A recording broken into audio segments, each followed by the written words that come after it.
I do want to just thank Family First Life, Zach Trudowski, Sean, Mike for giving me and Rami this opportunity today to have the chance to get in front of you guys and hopefully help you guys take your business to the next level. So thank you guys for always looking out for the greater good of the entire company. We truly appreciate it. Just to kind of hit the call off before we jump into our 4 main points we're going to go on, I've always been big in this business on if we can simplify things down to just attainable, essentially activity-based goals or things we're going to do every single time, it makes it that much easier. So today we're hoping to give you 4 steps to get an agent up and started to up and selling at the level that they want to be doing that at. So just to kind of hit the call off, introduce myself. I'm Marysa Maggio out of Boston, Massachusetts, and been in the insurance industry since right out of college. Haven't been with Family First Life the whole time, but definitely really planted my flag here for the last 4 years or so, and have no intentions of going anywhere else because this is the absolute best vehicle that we could possibly be in such an amazing industry. So shout out to Sean, Mike, and everybody that's put Family First Life together. And Rami, thanks for being on with us today. How are you doing? Doing great, Marysa. And I want to say as well, thank you guys for having us on today. So I'm just going to touch on guys on a little bit of just how we get agents started and just how we get them going fast. And first, just a little bit about myself. I'm from Boston, Massachusetts, like you guys know. Been in the industry for 3 or 4 years now. So my 4th year in the business. So guys, the biggest thing is prospecting and initial to basically being able to find the ones you want to work with. You have to understand, there are 2 ways mainly, like Sean Mike says, to truly guys get that prospect. The first way would be through organic growth, right? Warm market, XYZ, things like that nature. Then of course acquisition as well. Now, what I mainly focus on, we focus on the group, is basically is understanding 3 main things, guys. Is having, the right foundation for success. You want to enjoy who you're working with, most importantly. Now, I'm blessed enough for people I love, like Marysa, Christina, the whole team is great. I mean that. So you guys want to kind of emulate that. You want to find people you enjoy working with first and foremost. Second, you want to make sure that they understand the culture, right? Like what they're actually going to be doing here. But guys, what got me in this business was social media, right? I just see on Marisa posts all the time, guys, issue paid numbers, recruiting, and it always got me intrigued. So, guys, social media is a very big, big force you can use and tool in order to recruit those prospects. Now, on the cold market side, as you all understand, we can do ZipRecruiter, LinkedIn, many different ads. But what I would definitely, is caution within this business, warm market is the way to go because I had blind faith coming to this business, guys. I understood that the person who brought me in, they're not trying to hurt me. And I mean that. Like, think about it. If you know your friend, your family, they're working here, you're going to feel more comfortable or believe what they're saying, right? If Marisa tells me, hey, Rami, do XYZ compared to John Smith. John Smith told me to do so when I worked in the hospital. I might have said, hey, you know what? I don't think I'm going to do that. I don't want to. I didn't have that, that trust, that belief.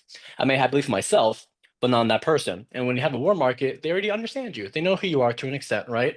They have an understanding that you're not looking to hurt them. So guys, focus on warm market, guys, is a major way to kind of grow in this business and kind of get going fast. Because with cold market acquisition, you can definitely bring on, some big players on the board. You can hire some people, but it'll take some work. You have to really handhold them. We call it business welfare, right? Just basically, understanding there's no magic, that everybody come to business and do the same thing. We have to, handhold them first and foremost. And then Maurice will touch on a little bit more about the screening process of really, how we're going to discuss with the agent, how we bring them on and make sure they are a right fit. Not only if they're our friend and family, we want to make sure that, again, they will do the work they're going to say they're going to do. Absolutely. And, one thing I kind of always hold near and dear to my heart when people are like, I don't want to, we send out these 2 videos. And guys, one is the Zach FAQ video. The other one is the Sean Mike 5-minute overview, which I hope everybody on this call has watched at one point or another. The biggest thing when we get an agent started, guys, is if we can give them a step and they do that step and they come back and they're saying, what's next, right? So when somebody shows interest, as an example, I use Rami because we were in a relationship, guys, and like I made Rami watch the videos. Like he was around me seeing what things looked like on a day-to-day. And I was like, that's great. You want to get started? Love you. I need you to watch the videos. And he was like, okay. He kind of looked at me and then he was like, all right. And he watched the videos, but he had a better understanding by the end of watching those videos of what we do here, right? Because I was like, you're going to get chargebacks. You're going to have all these things happen, but like, that's the downside. I also need you to see the upside, the in between, the middle, so that you're not having high highs and low lows, right? And that goes for everybody that comes in. So, how do we screen an agent, if you will? Just like Rami was talking about, there's been times in this business where I felt like I had the best team in the world in terms of the people on the team actually caring about the people on the team. Guys, that's a great culture to have. When that culture gets messy, things can look a lot messier. So we want to make sure we're bringing the right people in. All you need is one cancer to mess with your whole culture, right? And I say that in a loving way. Sometimes people don't know they're cancers. They don't realize how negative they're being. They don't realize like they're not doing what they got to do, right? So what do we do? Now, if you're coming in, you're brand new, you don't hold a license, prior to getting you into that pre-licensing, we used to shoot that thing out like the pre-licensing, like if you had a pulse, you got the pre-licensing email and like you got a free pre-licensing code. Guys, think about the actual cost of that, right? We have people complaining, and guys, I love you. Like when I came into the industry, like I did not have a lot of money, be clear. Like I wasn't like, I want to be in life insurance.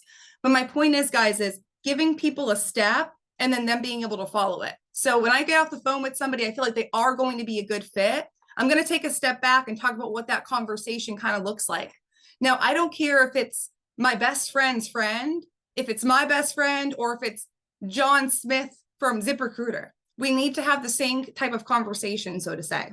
Now, first thing, they watch those 2 videos or I'm not talking to you. And I'm going to know if you watch the videos or not, because I'm going to get that cool little email that tells me that you watched it. And if you tell me you didn't watch it, that's just really weird. And I'm probably just going to be like, hey, you're not a good fit.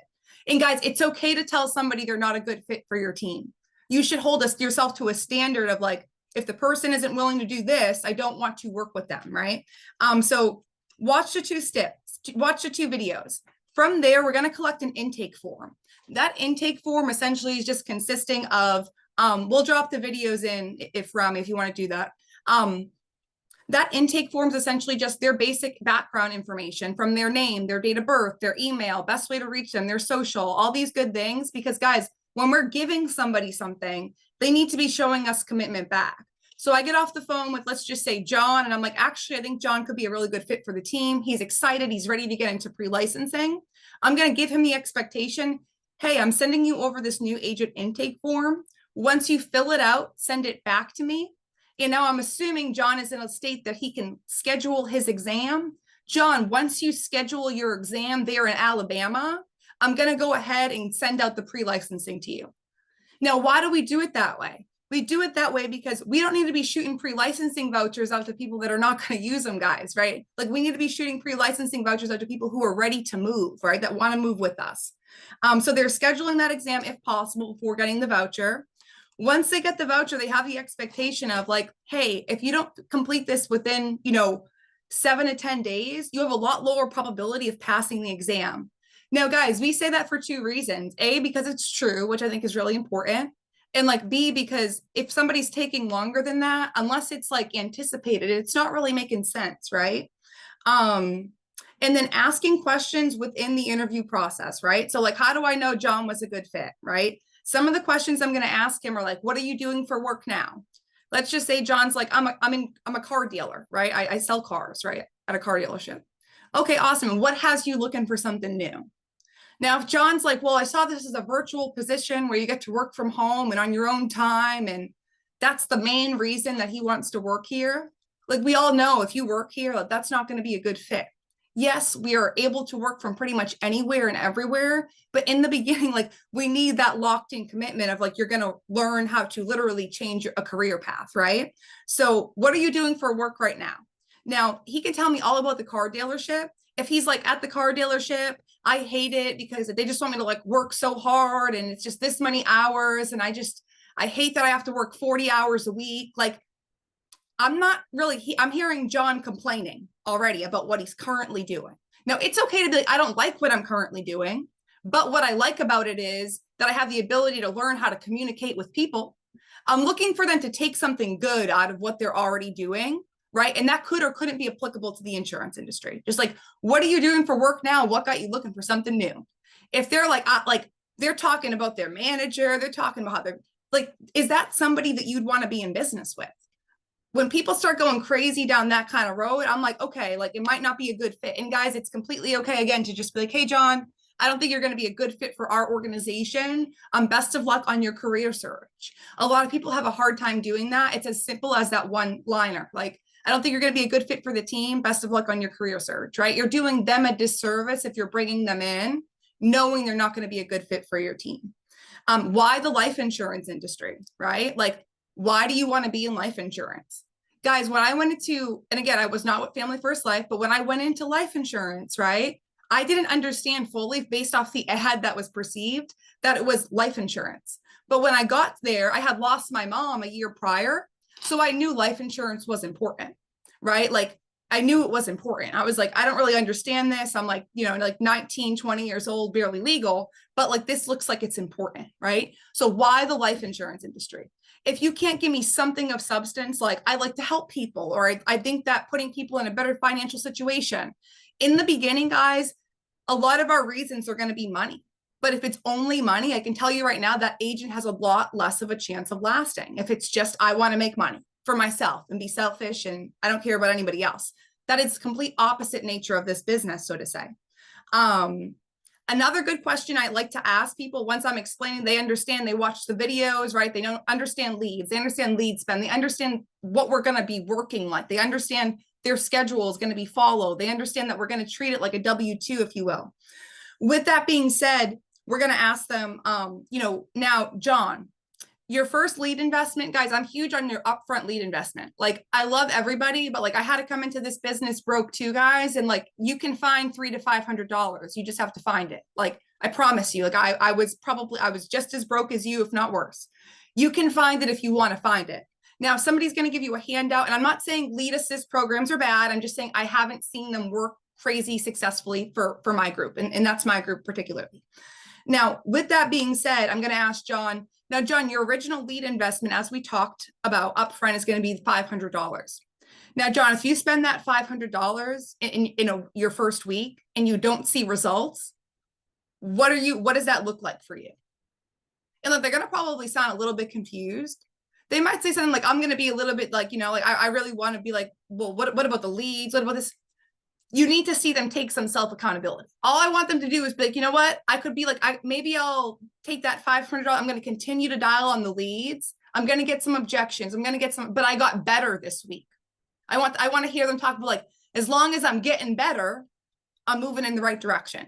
Guys, this is a business. We don't learn everything overnight. As long as we're getting 1% better every day, like we're doing the best we can. And that's all anyone's asking for. And then kind of like last question here would be like something along the lines of what would be the biggest thing that would hold you back from seeing success in a 1099 sales position? What's the biggest thing that would hold you back from seeing success in a 1099 sales position? The reason I asked that is when I got hired into the life industry, somebody asked me that. And I told them the biggest thing that would hold me back was that I had a really big commitment to the gym. And that was that's the biggest thing that would hold me back. Now, if somebody's giving me 21 things that are going to hold them back, like, well, on Mondays, sometimes my schedule changes and I'm part-time. So maybe I can dedicate like 4 hours to the business. They're not going to be a good fit. So those are just some screener questions that I can find out or identify just with a couple of questions.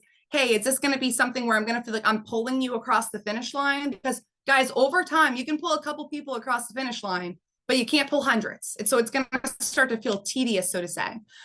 So with that being said, once we kind of identify that new agent is somebody we'd want to be in business with, Rami's going to hit on, setting standards and expectations, once that person is indeed licensed.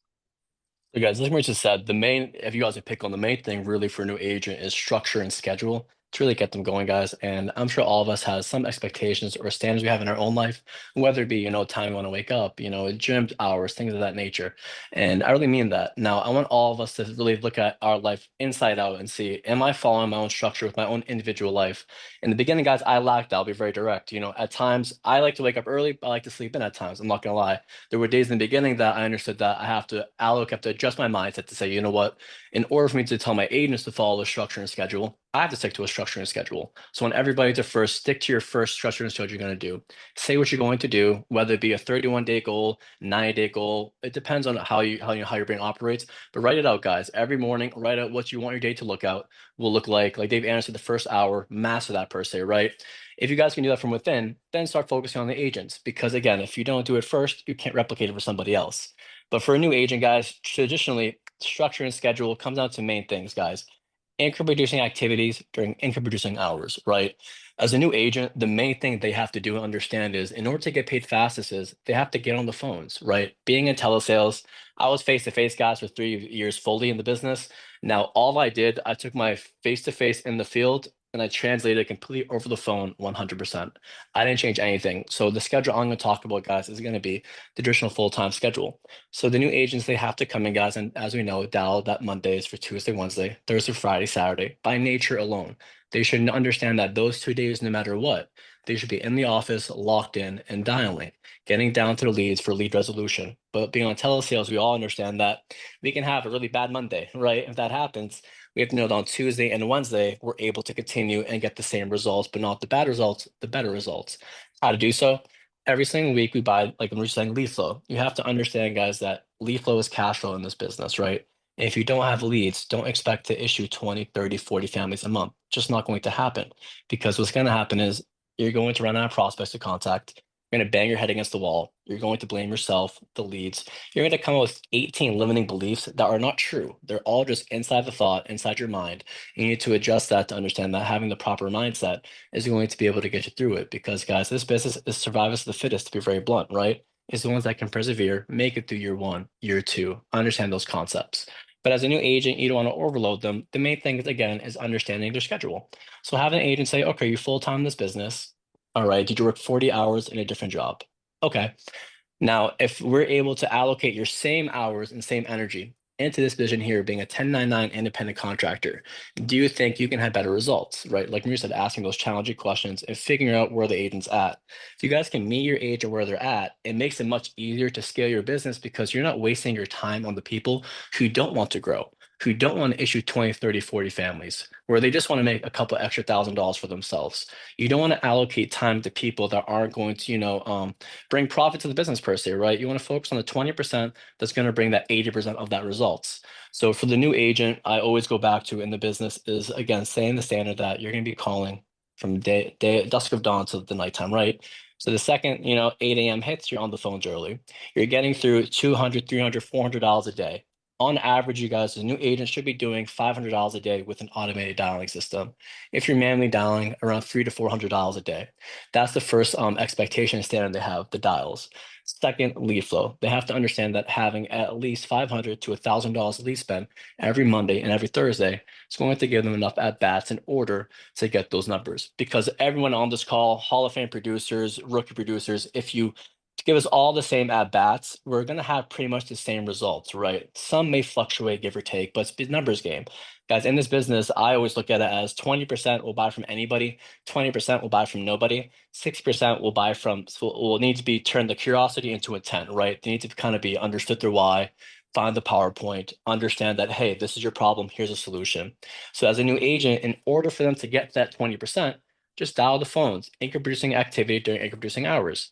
The purchasing leads is to have that cash flow and lead flow because it's like going to a gas station, guys, with no gas. You can't expect to fill a car and go, drive a long duration without the gas, correct? So understand that lead flow is that. And then, guys, most importantly, what I like to do for expectation as a new agent, you want to get 100 no's in a row.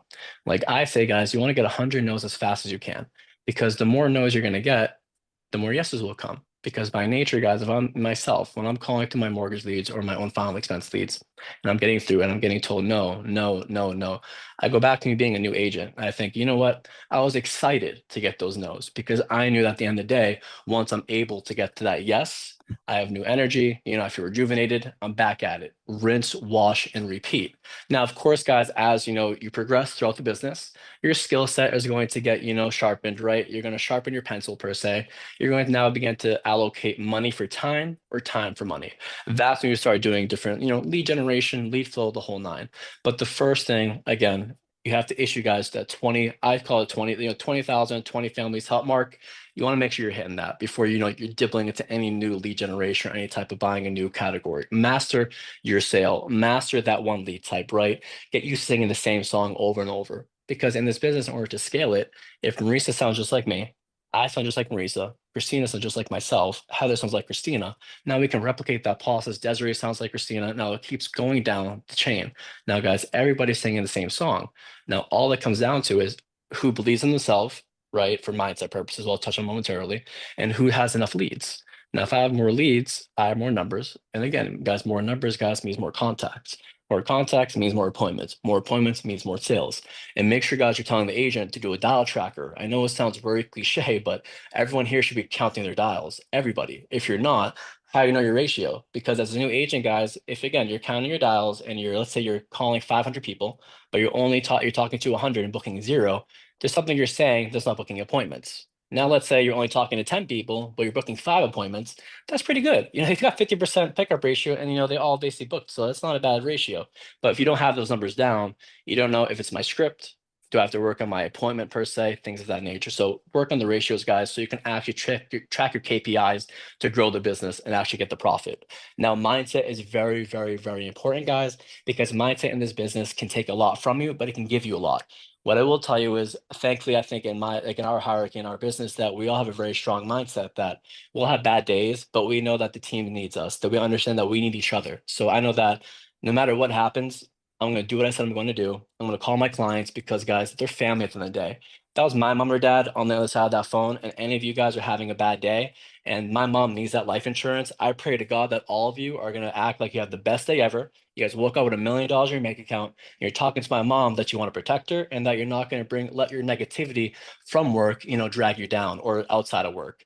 I don't know if you guys have seen the show Severance. I'm not going to talk too much about the show, but it's a show where they break down the guy's thoughts where when he leaves work, he doesn't remember anything from work. When he's outside of work and he's at work, he can't remember anything when he's outside. So he's two different selves.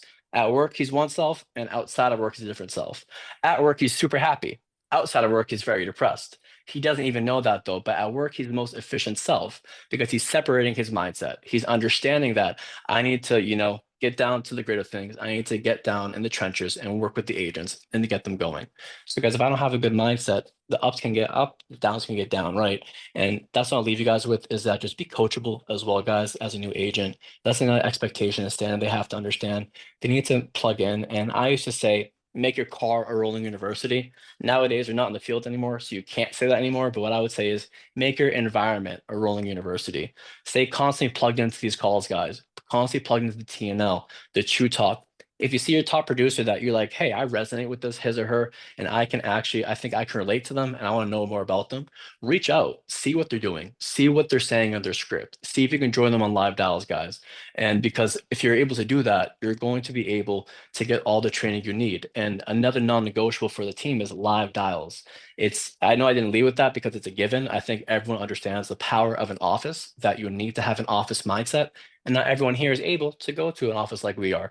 But what I will say is hop on Zoom live dials. I see Clinton on here, Christina, Casey, a ton of you. I don't see all of you, but all you guys are on dial team, and guys, the team gets so much stronger because now me and Clint, we're not on the direct team, but he helps all the agent, we help his agent. There's no direct gain off each other, like monetarily, but we're growing with each other, right? We're all growing together. So guys, virtual office leaders is extremely key. And that standard has to be there that everybody unmutes. And the first thing we do in the first 31 days, and we're implementing it, and we're of course tweaking, is getting new agents in one centralized room where they can unmute, and they have to be unmuted to dial so we can hear them.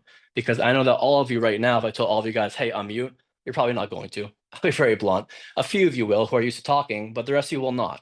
The same aspect goes for a new agent and dial team.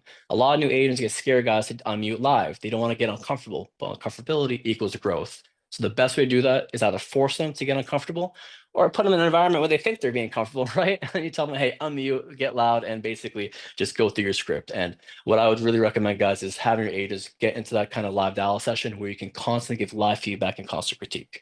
And I'll pass it on to Marysa. Awesome. Thanks, Rami. And, last kind of fourth thing we're going to kind of hit on today is going to be getting agents paid fast. I've always been a big fan of this. I think that if we can, we can show an agent a deposit into our bank account, but until it hits their bank account, it doesn't feel real, right? So kind of getting agents up and going. One thing, just kind of being really transparent on this call, as I always am, being in the field and training agents is so much, it's just different. It's a different feel than being on Zoom with your team all day and kind of training your agents. So you have to have some type of structure built in there or you're going to drive yourself bananas. At least I did anyways.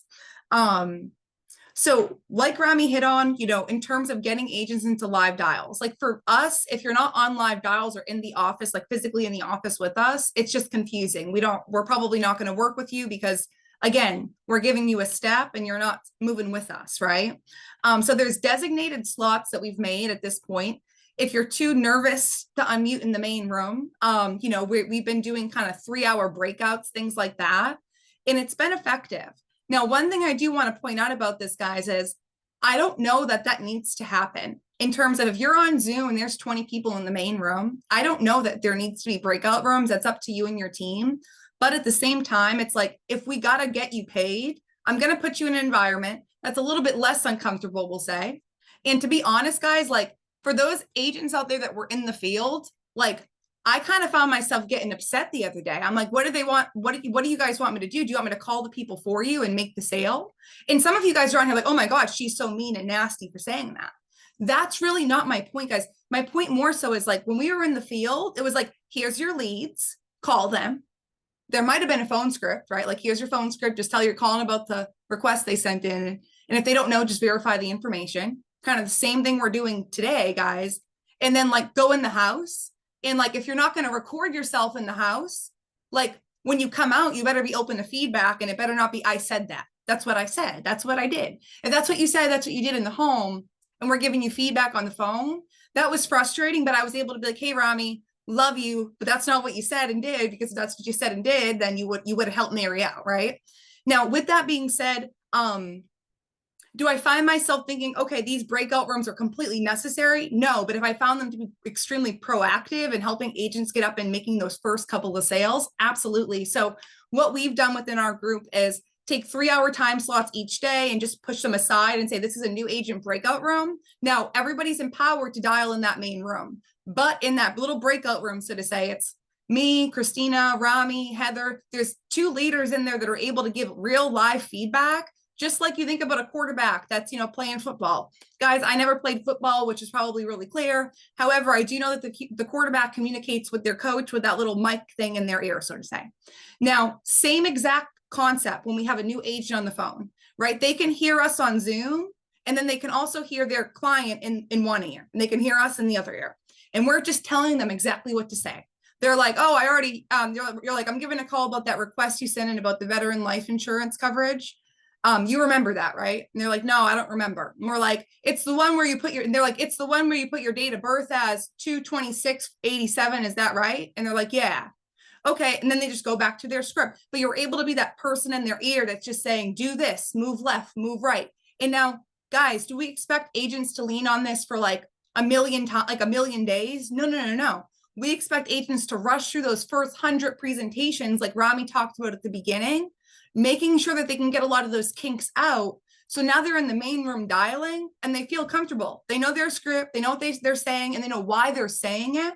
And being able to use like that, mic analogy is something that you don't necessarily want to lean on for, your insurance career, because that would be tough. You're leaning on somebody else in order to see your success.